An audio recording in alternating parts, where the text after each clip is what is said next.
No niin, nyt ollaan täällä autokoulun prooveilla ja ihan ekana mua kiinnostaisi tietää, että mikä sai sut nyt aloittaa autokoulu?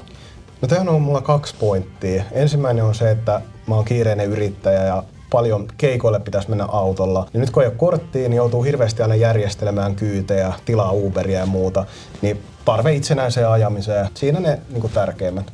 Mikä sai sut valitsee just meidän autokoulun proovein? No mulle autokoulun valinnassa oli ensisijaisen tärkeää se, että ajetaan oikealla autolla ja ajetaan mahdollisimman paljon. Ja sitten se myöskin pisti silmään, että teillä esimerkiksi teoriatunnit niin pääsee paikan päälle.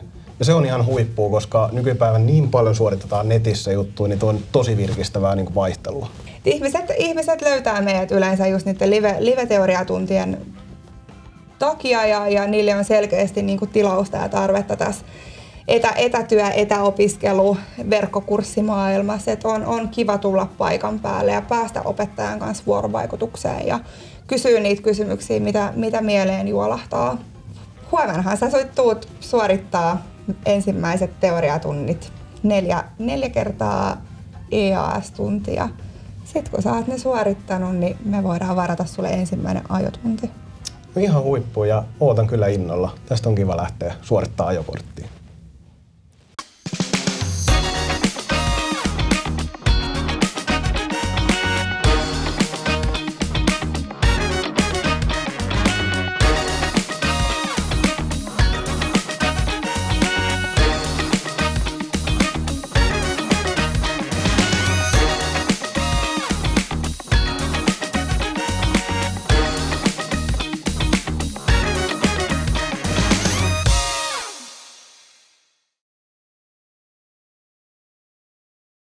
Tervetuloa autokoulun prooveihin ja suorittamaan ensimmäisen ajokorttia suorittavan opetusta, joka lyhennetään sanalla EAS.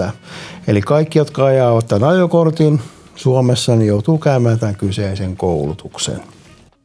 Aivan ensiksi haettiin ajokorttilupaa Traficomin sivuilta ja tämän jälkeen tutustuttiin e-autokoulun sähköiseen oppimisympäristöön. Varsinaisilla live-teoriatunneilla käytiin todella kattavasti läpi tieliikenteen perusteita ja liikennesääntöjä.